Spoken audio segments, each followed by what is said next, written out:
अकबर का साला हमेशा से ही बीरबल की जगह लेना चाहता था।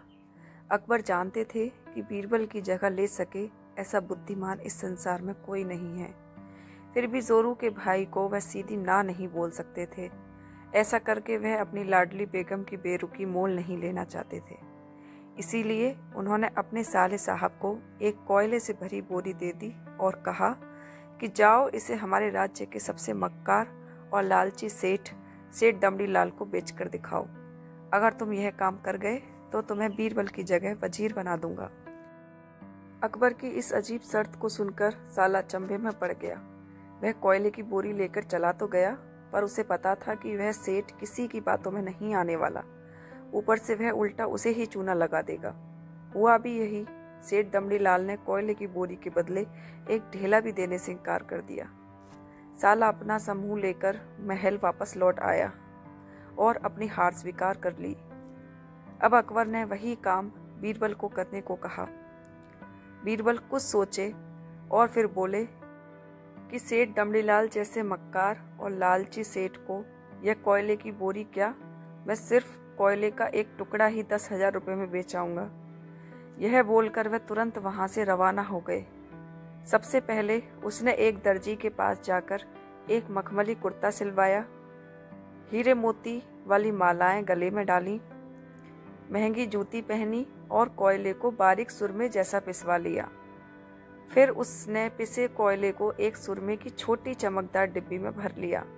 इसके बाद बीरबल ने अपना भेष बदल लिया और एक मेहमान घर में रुककर इश्तिहार दे दिया कि बगदाद से बड़े शेख आए हैं जो करिश्माई सुरमा बेचते हैं, जिसे आंखों में लगाने से मरे हुए पूर्वज दिख जाते हैं और यदि उन्होंने कहीं कोई धन गाड़ा है तो उसका पता बताते हैं। यह बात शहर में आग की तरह फैली। सेठ दमड़ी लाल को भी ये बात पता चली। उसने सोचा जरूर उसके पूर्वजों ने कहीं न कहीं धन गाड़ा होगा।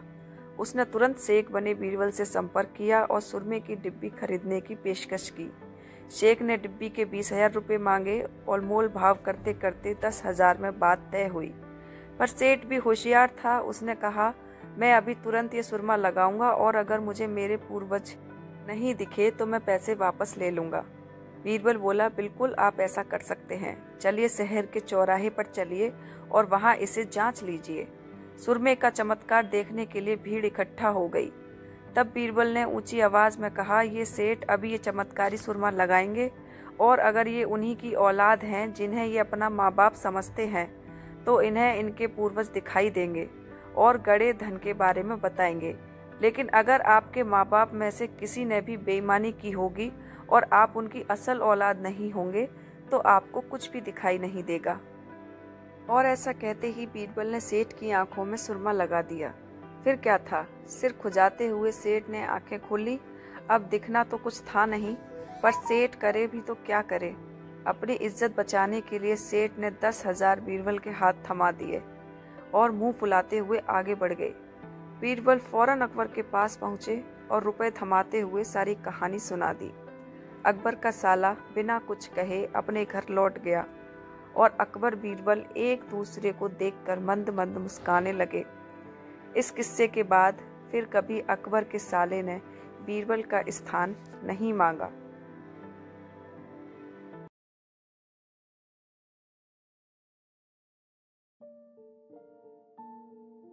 एक बार बादशाह अकबर किसी व्यापारी के पास से तोता खरीद कर लाए।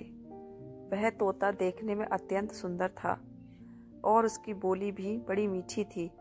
अकबर ने उस तोते की रखवाली के लिए एक सेवक को नियुक्त कर दिया और उसे साफ हिदायत दे दी कि अगर तोता मरा तो तुम्हें मृत्युदंड दे दूंगा, और इसके अलावा जिसने भी अपने मुंह से कहा कि तोता मर चुका है उसे भी मौत की सजा मिलेगी। इसीलिए तोते की रखवाली अच्छे से करना। सेवक तोते को लेकर चला गया और बड़े उत्साह से उसकी देखभाल करने लगा। उसे कहीं ना कहीं यह डर सता रहा था कि अगर कहीं बादशाह का तोता मरा तो उसकी जान पर बन आएगी। और फिर एक दिन ऐसा ही हुआ। तोता अचानक मर गया। अब सेवक के हाथ पांव फूलने लगे। उसे बादशाह अकबर की कही बात याद थी। वह तुरंत दौड़कर बीरबल के पास गया और पूरी बात बताई। बीरबल ने उस सेवक को पानी पिलाया और कहा, चिंता मत करो, मैं बादशाह से बात करूंगा। तुम बस इस समय उस तोते से दूर हो जाओ। थोड़ी देर बाद बीरबल अकेले बादशाह के पास गए और बोले कि मालिक, आपका जो तोता था वह। इतना बोलकर बीरबल ने बात अधूरी छोड़ दी। अकबर बादशाह तुरंत सिंहासन से खड़े हुए और बोले, क्या हुआ? तोता मर गया? बीरबल बोले, मैं सिर्फ इतना ही कहना चाहता हूँ कि आपका तोता ना मुंह खोलता है, ना खाता है, ना पीता है, ना हिलता है, ना डुलता है, ना चलता है, ना फुदकता है।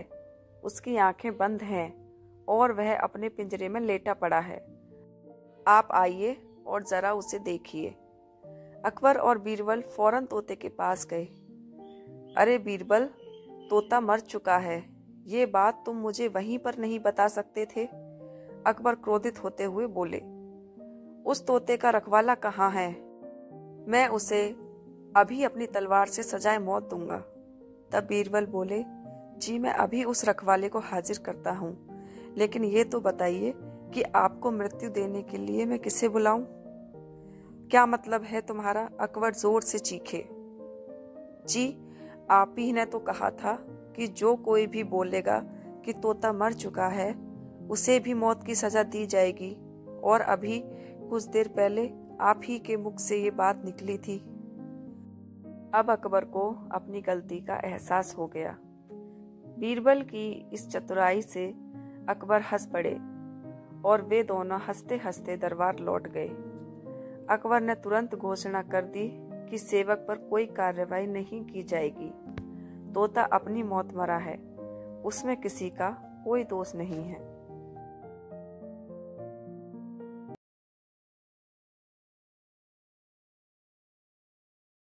एक बार अकबर और बीरबल बगीचे में बैठे थे। अचानक अकबर ने बीरबल से पूछा कि क्या तुम किसी ऐसे इंसान को खोज सकते हो जिसमें अलग अलग बोली बोलने की खूबी हो? बीरबल ने कहा, क्यों नहीं। मैं एक आदमी जानता हूँ जो तोते की बोली बोलता है, शेर की बोली बोलता है और गधे की बोली भी बोलता है। अकबर इस बात को सुनकर हैरत में पड़ गए। उन्होंने बीरबल को कहा कि अगले दिन उस आदमी को पेश किया जाए। बीरबल उस आदमी को अगले दिन सुबह दरबार में ले गए और उसे एक छोटी बोतल शराब पिला दी। अब हल्के नशे की हालत में शराबी अकबर बादशाह के आगे खड़ा था। वह जानता था कि दारू पीकर आया जानकर बादशाह सजा देगा, इसलिए वह गिड़गिड़ाने लगा और बादशाह की खुशामद करने लगा। तब बीरबल बोले कि हुजूर, यह जो सजा के डर से बोल रहा है वह तोते की भाषा है। उसके बाद बीरबल ने वहीं उस आदमी को एक और शराब की बोतल पिला दी। अब वह आदमी पूरी तरह नशे में था। वह अकबर बादशाह के सामने सीना तान कर खड़ा हो गया। उसने कहा कि आप नगर के बादशाह हैं तो क्या हुआ, मैं भी अपने घर का बादशाह हूँ। मैं यहाँ किसी से नहीं डरता हूँ। बीरबल बोले कि हुजूर, अब शराब के नशे में निडर होकर यह जो बोल रहा है यह शेर की भाषा है। अब फिर से बीरबल ने उस आदमी का मुंह पकड़कर एक और बोतल उसके गले में उतार दी। इस बार वह आदमी लड़खड़ाते गिरते पड़ते हुए जमीन पर लेट गया और हाथ पांव हवा में भांजते हुए मुंह से उलूल जुलूल आवाजें निकालने लगा। अब बीरबल बोले कि हुजूर, अब यह जो बोल रहा है वह गधे की भाषा है। अकबर एक बार फिर बीरबल की हाजिर जवाबी से प्रसन्न हुए और यह मनोरंजक उदाहरण पेश करने के लिए उन्होंने बीरबल को इनाम दिया।